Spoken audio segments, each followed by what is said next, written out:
Have you ever thought I have totally nailed this prepping thing and then realized you've made a pretty big mistake or forgotten to do something or just not really thought through a situation all the way and but realized you were not as prepared as you thought you were? Well, don't worry because today we're going to talk about 10 common prepping mistakes that I see with my clients, and we are going to talk about easy ways to fix them so you don't get caught wondering what on earth just happened. Welcome back to Preparedness. My name is Laura. We talk about prepping and self-sufficiency on this channel, and I'm glad you're here today because I am covering 10 common mistakes that I see new preppers make and then how to address those so that you don't get caught off guard. If you, again, have ever made a mistake or realized, oh my gosh, I wasn't as ready as I thought I was, don't worry, you're not alone and it is okay. We all experience growing pains with this prepping lifestyle and we all make mistakes as we're going through that, and that's just normal. But we always want to learn from the people who have gone before us.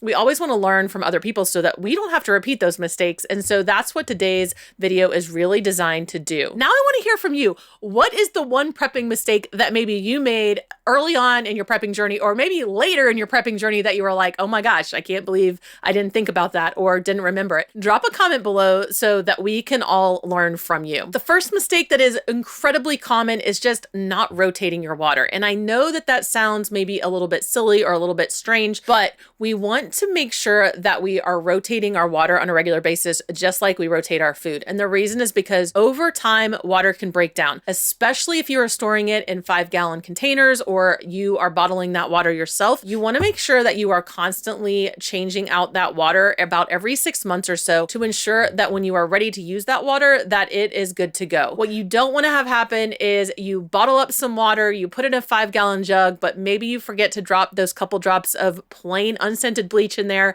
and you realize that over time you've developed some sort of bacteria or something in the water that just makes it not quite right. Now, there's ways to fix it, there are ways to purify it, but what we want to do is make sure that our water source is as clean and healthy as can be from the very beginning. So put a reminder in your phone, put a post-it note on your wall, whatever you do to remind yourself about your to-do list. Make sure that you're rotating that water once about every 6 months. The next category of mistakes I see are a lot to do with food. So the second mistake that new preppers make a lot of times are just buying bulk food that your family doesn't actually like. And I know, again, that may sound counterintuitive or like, no, I would never do that. But a lot of times when we are getting started in this prepping space, we pull down checklists, we pull down ideas from other people, and we go out and we buy those supplies because we're just trying to follow the guidance from the people who have come before us. We're trying to learn, and we buy those things in bulk and then maybe realize, wow, you know what? My family doesn't actually enjoy that. So I'll use an example. Oatmeal. You will see on prepping channels all the time that oatmeal is a great thing to store, and it absolutely is. And I am okay with oatmeal.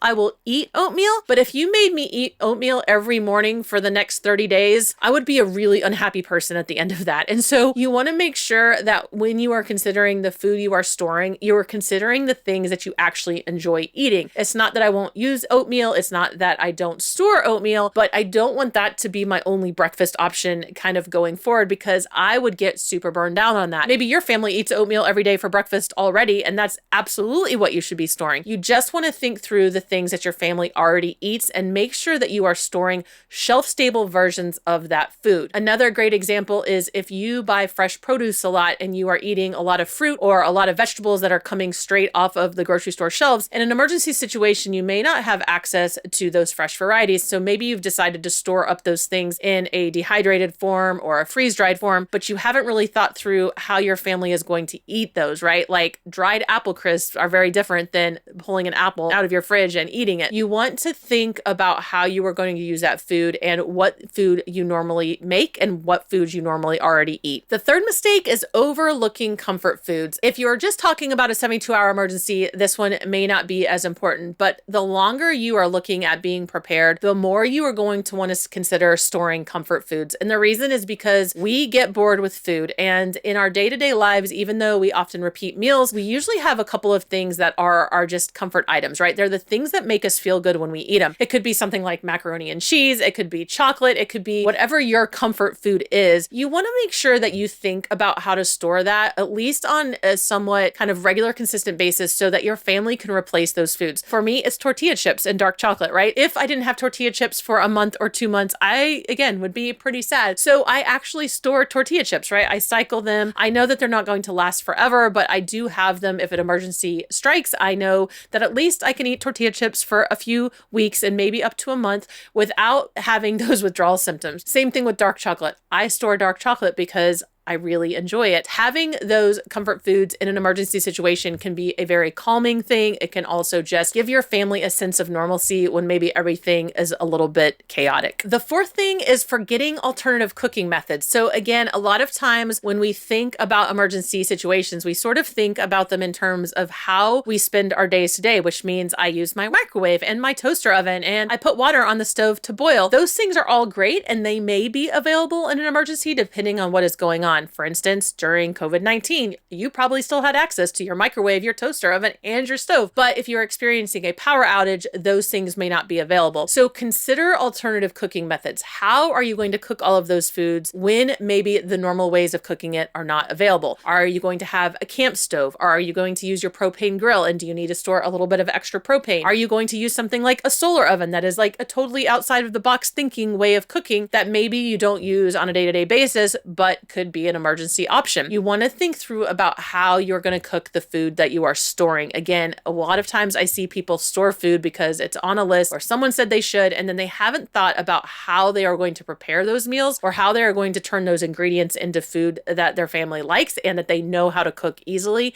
and well without power, without the normal things. So consider your emergency cooking options. The fifth and sixth thing are all about household supplies. The fifth thing is accidentally using those emergency stores for your everyday use. It is really easy when you are starting to prep where maybe you get an extra pack of soap or an extra container of paper towels or something like that. And you put it on the back of the shelf and you go, yep, now I have emergency supplies and that's awesome. But then your husband comes home and is out of paper towels and he grabs that roll off the back of that shelf and he uses them and you don't even realize they're gone. And now an emergency happens and you go to grab those paper towels and they're missing. When we are fencing off household supplies, we want to make sure, again, that you're rotating the things that could spoil, but that the things that are just going to be kind of shelf stable that you put somewhere where people won't accidentally use them. And the reason I say that is because it's really easy to get lazy and go, oh gosh, I'm out of toilet paper, quick, just run down the hall. I'm going to grab that extra container I have.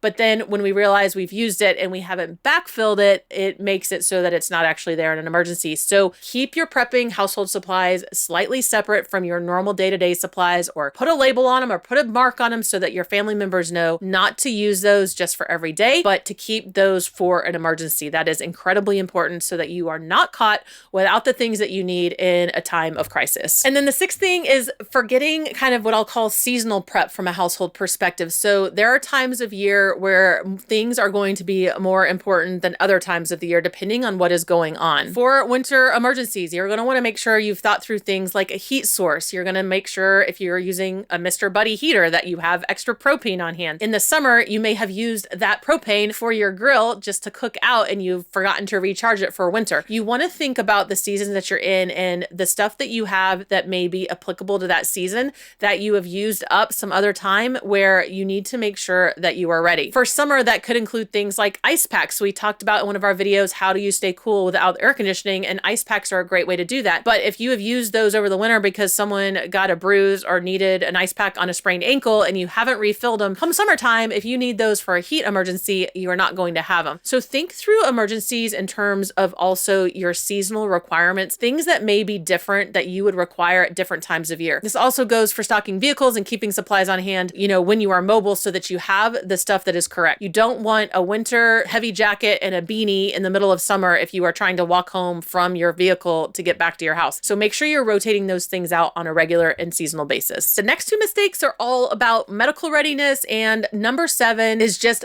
not getting your basic medical training. And I think it is very common when we get into prepping to go and buy supplies. It's to buy the cases of water, it's to buy the canned food, it's to buy the Band-Aids. And then we forget that we need the skills to go along with those things. I need to know how to purify water. I need to know how to cook meals without power. I need to know how to treat minor medical emergencies, and I need to get training for that. When you are thinking about your medical stuff, don't just think about the things that you're storing to treat those bruises, to treat those sprains, to treat those lacerations. You want to think about the training that you need to do that well. And that may include resources like books where you have ready access to emergency handbooks that will teach you how to do things, but it also should probably include hands-on training, whether that is a local CPR class, an emergency CERT course where they teach you basic first aid. It could be an outdoor wilderness training class. If you have a local REI near you, they have some great training programs where they teach you basic medical skills. Think about those things in terms of your training. The eighth mistake is, again, along those medical supplies, and that is not thinking through how you are going to stock emergency medications. For most of us, I would say if you are over the age of 40, you are probably taking some sort of medicine for something. I don't know very many people in my social network who aren't taking some sort of daily prescription to keep them healthy and to keep them functioning at their highest kind of abilities. So you want to think about storing those personal medications, not just over-the-counter stuff like aspirin, ibuprofen, Tylenol, things like that, but also personal prescriptions. I have an entire video about how you can order prescriptions from a company called Jace. It is a great investment if you are really getting into this prepping space to be able to have extra medicine on hand. You can also go through your local doctor, potentially ask for an extra 30-day supply if you are traveling or something like that, so that you can extend that personal medication supply into a kind of emergency stash so that you know that you have access to the medicine you need regardless of what is going on around you. Number 9 is not setting a prepping budget. And the reason I bring this one up is because this one can create stress not only for you, but your family. If you and your family have not agreed on the amount of money that you are going to spend on this prepping journey, it can create tension in your family. And so I would encourage you to sit down with the people that you are involved with. Make sure that you are all comfortable with the amount of money that you are going to invest in this journey. And I say invest because I do believe that buying supplies and getting things ready is an investment in your future. It's just like buying insurance as far as I'm concerned. So it is a valid expense that you want to make sure that you budget into your either weekly or monthly plan. When my husband and I were starting, we set a number that we were comfortable with each month to put towards prepping. And that meant that I could go out and buy whatever thing was striking my fancy that month that kind of fed into our overall prepping goals. And as long as I was in that budget, it didn't stress him out. Where we ran into challenges were a couple of times where I would go buy things and it just was stuff that he wasn't really tracking and it didn't necessarily fit into our monthly budget. And again, it created a little bit of drama. So set a financial plan for your prepping, come up with the number that you are comfortable with spending, again, each week, each month, however you do your normal budgeting. This, again, will just give you a framework so you know how to save money, how to invest money into this prepping journey, and will really eliminate all of the stress that you have maybe going on at home. And the 10th mistake I see is not thinking about communication. We take communication for granted here, in our day-to-day lives. We pick up our cell phones, we hit a button, it connects us to the people that we love. Having a communication plan and a backup plan for how you are going to get in touch with the people that you care about in emergency situations cannot be overstated. I think a lot of times we just take it for granted. We assume that we're always going to be able to call the person we care about or send them a text or maybe shoot them a note on Facebook Messenger or something like that. And in an emergency situation, some of those comm channels may be hard to use. And so come up with your strategy for how you are going to communicate with the people that you care about, how you're going to pass information to each other, and how you're going to make sure that you are all on the same page. Now, if any of these started to stress you out, I'll just say, don't panic. Again, this is not a prepping journey that you are going to do all in one day. This is a journey. Again, you are going to learn as you go. These are just 10 common mistakes that I see. Hopefully one or two of them stood out to you to go, oh yeah, I should really think about that, right? We want to make sure that we're always learning and always growing, but don't beat yourself up if you've made these mistakes. I had been prepping for 4 or 5 years and I moved here to Oklahoma